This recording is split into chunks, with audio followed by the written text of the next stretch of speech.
Yasha! Bakit nilak mo to? Buksan mo nga! May kukunin ako dyan! Yasha! Yasha, ano ba? Yasha, buksan mo to!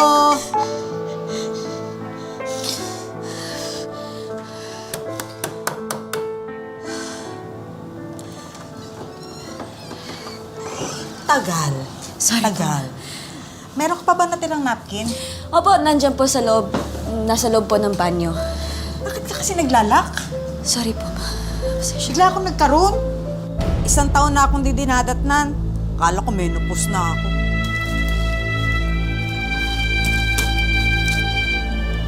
Ba't sarado pa to? Nung 1 buwan ko pa to binili ah. Hindi ka pa dinadatnan?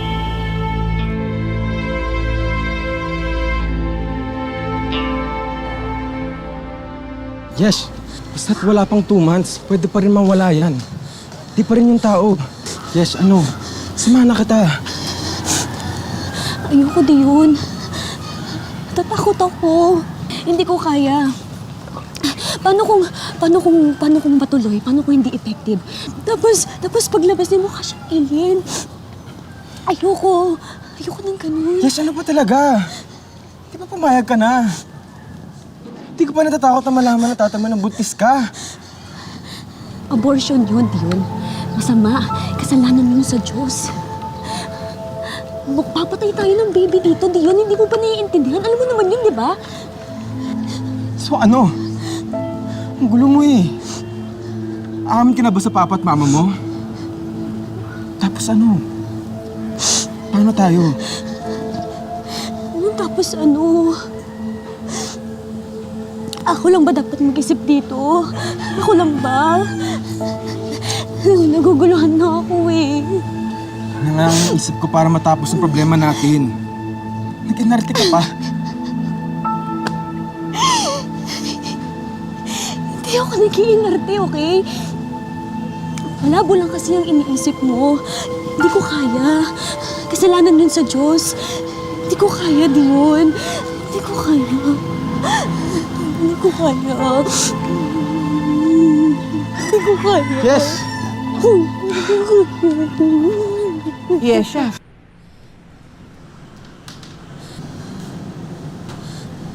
Konti ah. Parang hindi ka naglalalayas ah.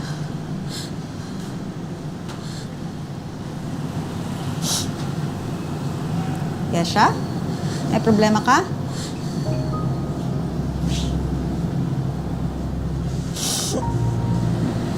Ano? May nangyari sa school?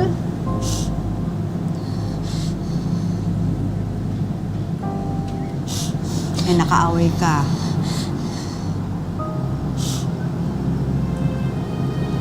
May masakit sa'yo. Dinidismenorrhea ka.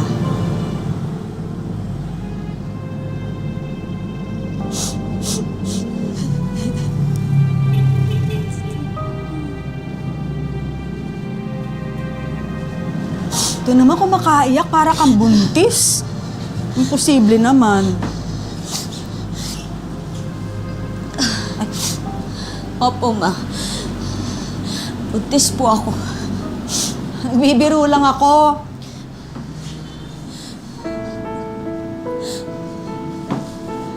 Oo, ang alin? Yesha. Oo, ang alin?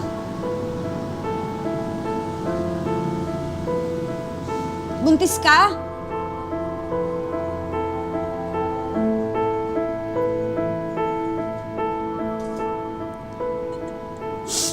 Yesha! Opo. Buntis po ako. 2 buwan na po.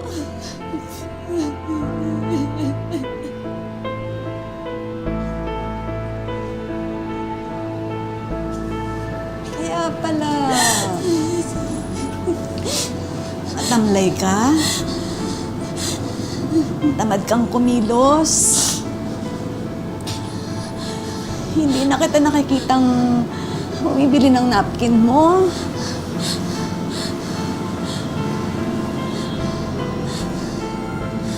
Buntis ka nga.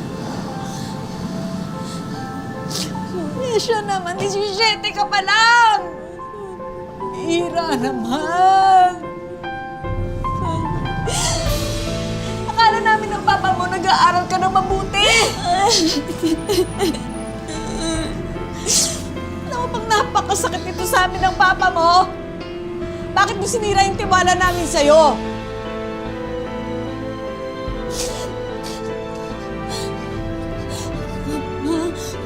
Sorry po. Sorry, patawarin mo ako, please, Mami. Patawarin mo ako, para hindi ko sinasagpo. Sino nakabuntis sa'yo? Sino? Napilitan si Yesha na ipakilala sa mga magulang ang ama ng kanyang dinadala. Alam ng kanyang mga magulang na walang kasiguruhan ang buhay ni Yesha at ang magiging apo nila sa lalaking napili nitong pakisamahan. Ano nga kamo trabaho mo? Minsan po, ma-extra ko kung sa mga trabaho na pwede kong makakita. Nag-aaral ka pa ba? Pumunto po muna ako. Inuna niya po kasi yung queen.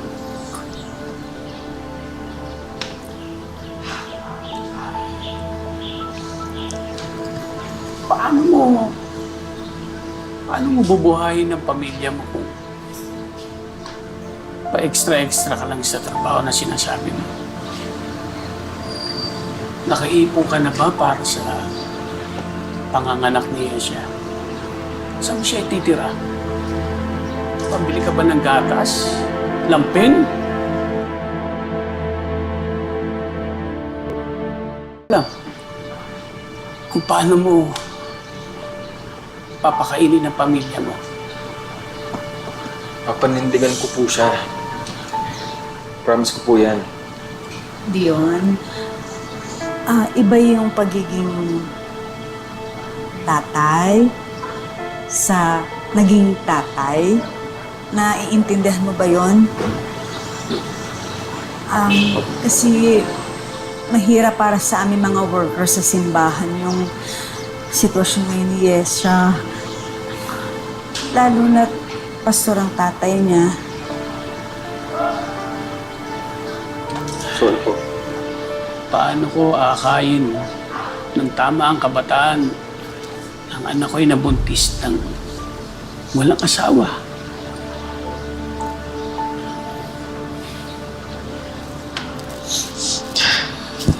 Nandiyan na yan.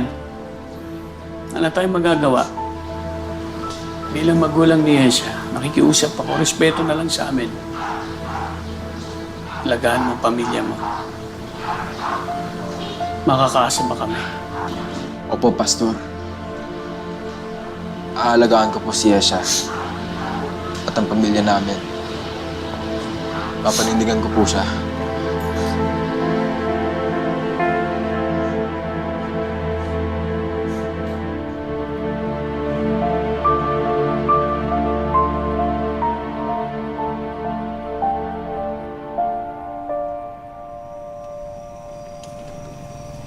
Ilang linggo na po ako hindi pinapansin ni Papa. Kahit hindi niya po ako pinapansin nung hindi siya nagsasalita, nararamdaman ko po na nagagalit siya sa akin. Ma, hindi ko po alam kung paano ko may babalik yung dati eh. Yung dating tayo, yung masaya tayong pamilya. Ako po sumira ng lahat ng uli.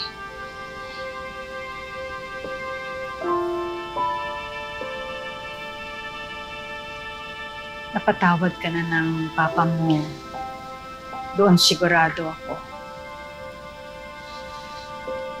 Hayaan na lang muna natin siya. Kasi naman anak, pareho kaming hindi handa. Ang dami-dami naming mga pangarap para sa'yo. Gusto namin tapos ka, magkaroon ng magandang trabaho, tapos mapaghandaan mo yung maayos na buhay hanggang sa magkaroon ka ng sarili mong pamilya. Kaya lang,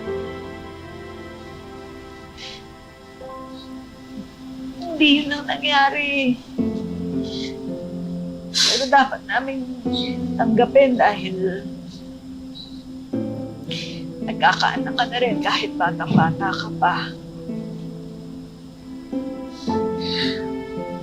Anak,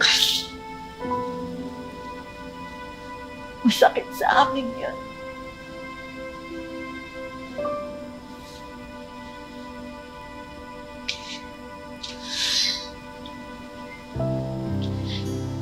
Alam niyo, paglaki ng anak ko, sisiguraduhin kung hindi siya mapapagaya sa akin. Kahit dun man lang, makabawi ako sa inyo ni Papa. Pasensya na po talaga. Sorry po talaga. Sorry.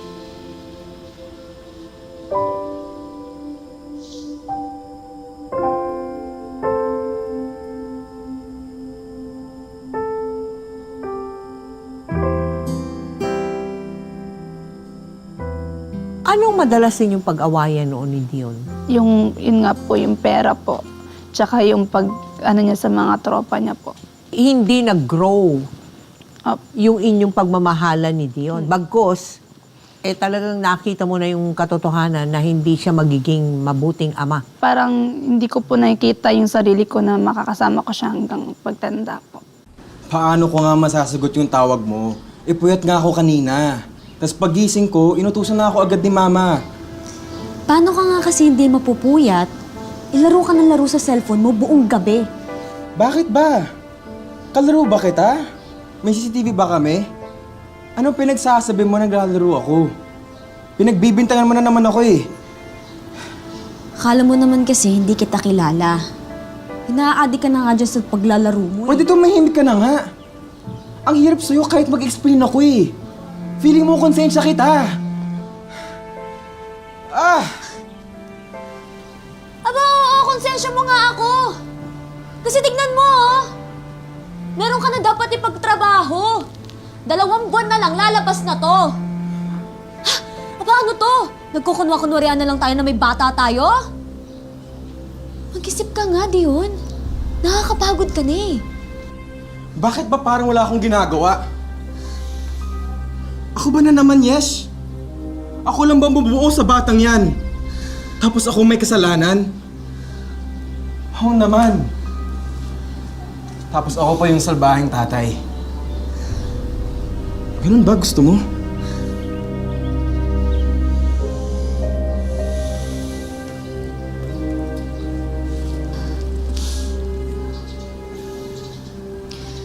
Ang gusto ko lang naman patunayan sa mama at papa ko na kaya mo eh.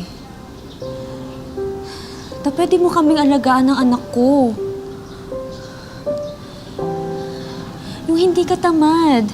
Yung hindi ka aasa sa kanila. Lalo-lalo sa mga parents mo. Masama ba ako? Tatay ka na eh. Nanay na rin ako. Masama ba yun? Sorry na. Pangin mo, love kita.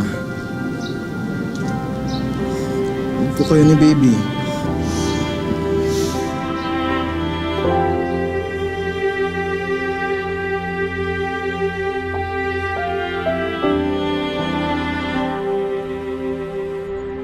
Pero Doc, hindi ko naman naranasan yan nung pinanganak ko si Yesha. Ibe stand down. Galaw-galaw lang para hindi masyadong mahirap ang pag-ire. Mawawala din yung malas mo sa paa. Medyo fluid retention lang yan. May masakit pa ba? Yesha. Yesha, tinatanong ka ni Doc. Sorry po, Dok. Tinatawag ako po kasi si Dion. Pasensya na po. Ano po ulit yun, Dok? Kung may sumasakit pa sa paa mo, dala lang yan ng pagbubuntis mo. Mabigat na kasi yung tiyan mo. Okay na po yun, Dok. Wala naman po. Okay naman po ako. Thank you.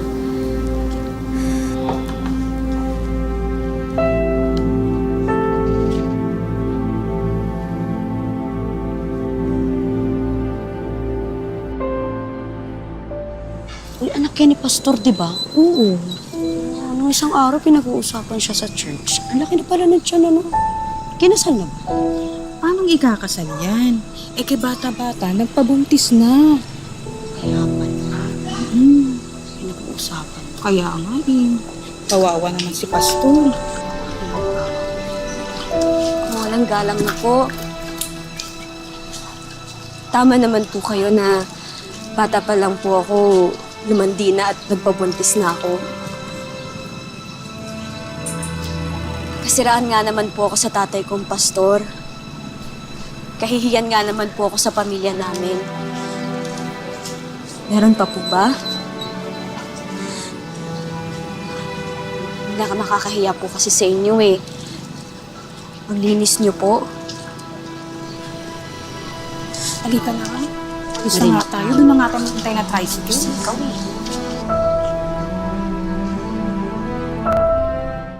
Tuluyan na ngang nagkahiwalay sina Yesha at Dion pagkatapos ng marami nilang away bago pa man makapanganak si Yesha. Isinilang niya ang isang anak na lalaki na ang tanging kasama lang ay ang kanyang mga magulang. Wala nang kinagis ng ama ang kawawang sanggol. Wala naman. Nakatago nga. Pero ano, bumawi siya sa mata niya. Mga kamukha ng lolo yan. Lolo ka dyan. Yasha, kargahin mo na yung anak mo. Ay, sasama na yan sa mama. Yasha. Yesha. Yesha. Yesha.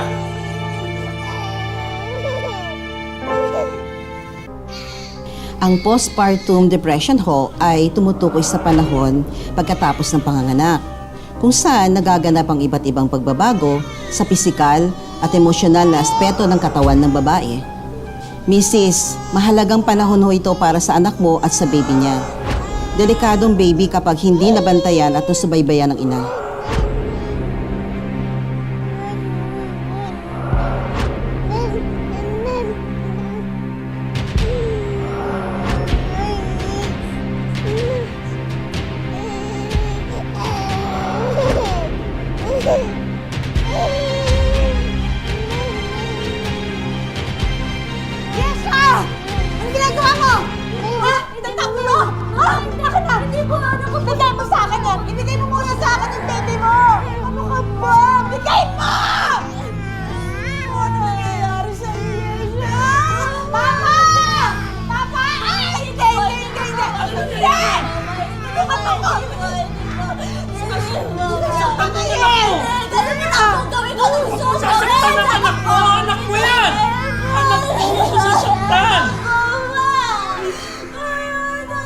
Saktan ng anak mo. Ayaw niyo mawakan yung anak ko! Ma! Ma! Akin na yung anak ko, Ma! Arsena, ano ba yung tinatawag na postpartum depression? Ang postpartum depression ay ito yung lungkot na naranasan ng isang nanay pagkatapos mag-deliver ng baby. Usually, mga about 2 weeks or more after the delivery. Why does it happen? It can be due to hormonal problems, ang pagbaba ng tinatawag natin na hormones ng pangbuntis. At ito ay pumupunta doon, Tita Mel, sa stage wherein yung matres ay magiging single, parang single again. So, those are the things that the postpartum mother will feel. Sabi naman ng doktora, lilipas din yung postpartum niya na yan. Kaya babalik rin sa dati ang anak mo. Eh, alagaan na lang natin at bantayan siya, ha? May awa ang Diyos. Gusto ko sisingin sa sarili ko.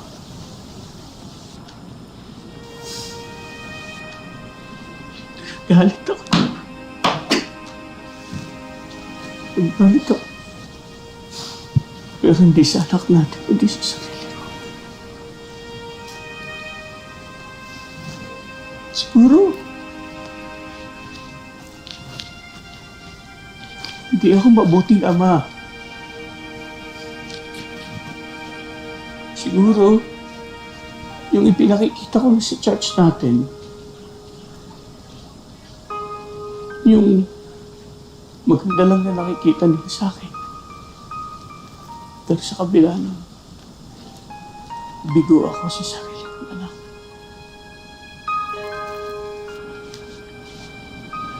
Yung hiya ako sa Diyos.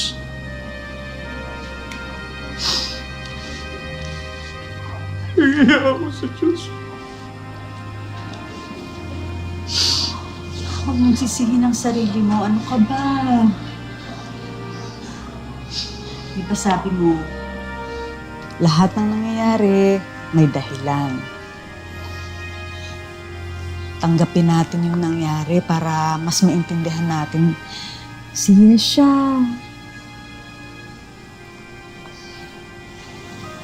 Alam ko na hindi kagustuhan ng Diyos. Alam ko na hindi niya kagustuhan ko ano nangyari sa anak niya. Nabuntis siya ng murang edad sa pagkadalaga niya. At nagkaroon siya ng hindi maayos na pamilya. Alam ko rin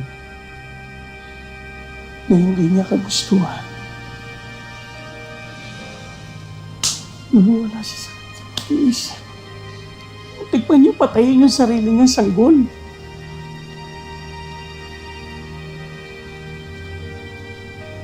Pero susubukan niya tayo. Pero, nalulungkot ako tayo. Parang hindi ko na kaya, ma.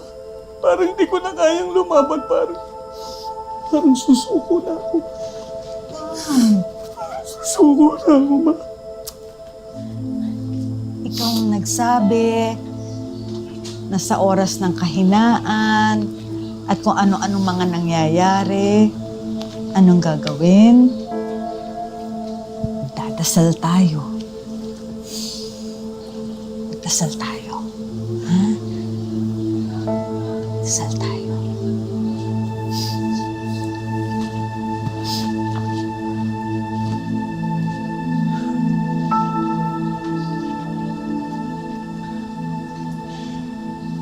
Mahal na Panginoon,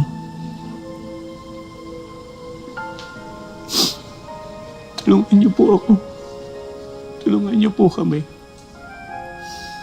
At alam po namin na alam niyo kung gaano kabigat ang dinadala ng pamilya namin. Lalo na po ang aming anak at ang aming apo.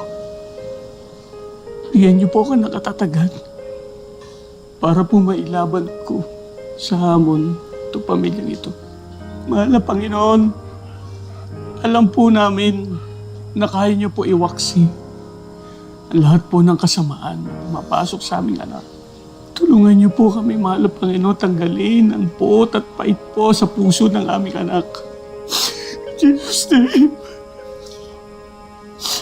Mahal na Panginoon, mahal po namin ang aming anak at ang aming apo. Huwag niyo po kami papabayaan. Alam po namin na nandiyan lang kayo, mahal na Panginoon. Salamat po. Lumipas pa ang ilang linggo na halos wala na sa kanyang sarili si Yesha dahil sa kanyang postpartum depression. Masakit man sa mga magulang na huwag muna ipahawak ang baby ni Yesha at huwag na huwag siyang maiiwang nag-iisa na kasama ang sanggol, ginawa pa rin ito ng kanyang mga magulang para matiyak na hindi masasaktan ang kanilang apo. Hanggang sa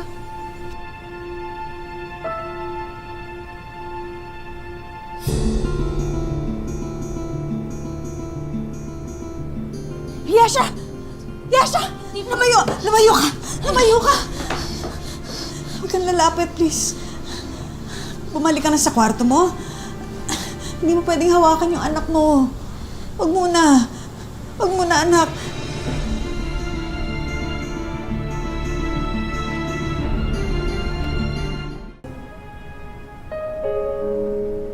Yesha, ako na lang ang patayin mo. Huwag lang ang apo ko. Hindi. Hindi ko po sasaktan ang anak ko.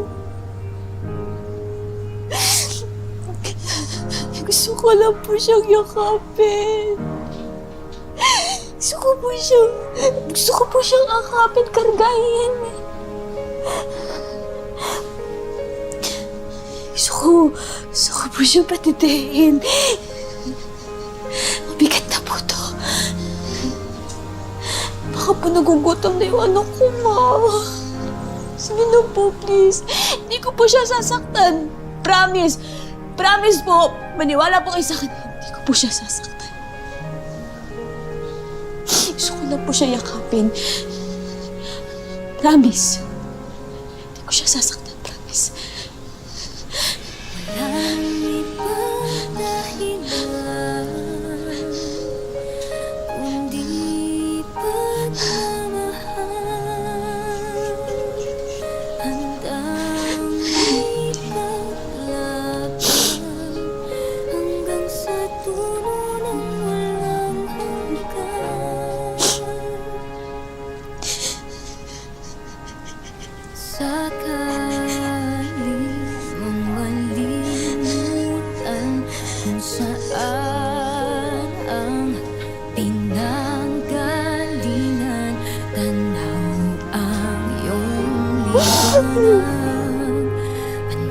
Paano humantong dun sa luminaw na rin ang pag-iisip mo at natanggap mo na yung sitwasyon at namahal mo na yung iyong anak?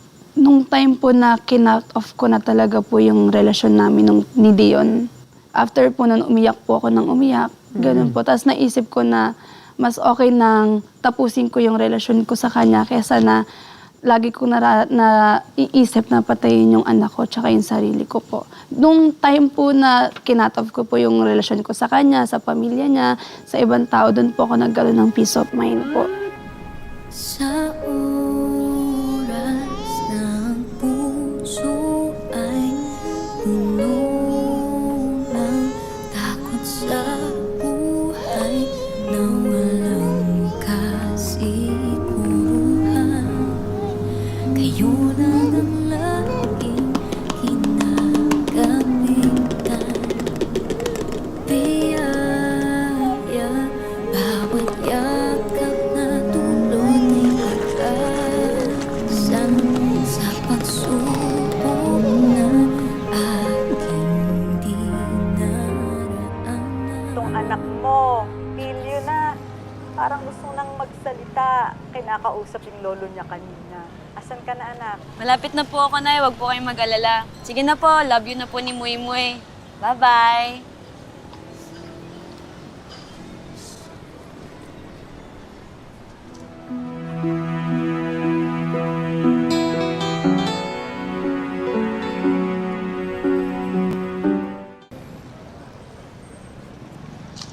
Yes, wait lang. Sandali lang. Basta ka na. Mabuti. Ito, nakabangon na. Si baby natin, kumusta na siya? Masaya siya. Sobrang saya niya. Kasama namin siya nila mama at papa. Tapos, pinapalaki namin siya sa pagmamahal namin. Yes. Gusto ko nang makita ang anak ko. Pwede ba? Pwede ba? Gusto ko lang maging tatay. Habang lumalaki siya, na sana makasama ko ang anak ko. Kayo? Makita, oo. Kasama, oo. Karapatan mo naman yun eh. Kasi ikaw ang tatay niya. Siguro, magpakalalaki ka munang harapin yung mga responsibilidad mo. Ako rin naman, ganun din naman ako. Nanay na ako eh. Parehas lang tayong dapat may matutunan at aralin. Pero sa ngayon, magkanya-kanya muna tayo. Harapin muna natin yung responsibilidad natin bilang tao.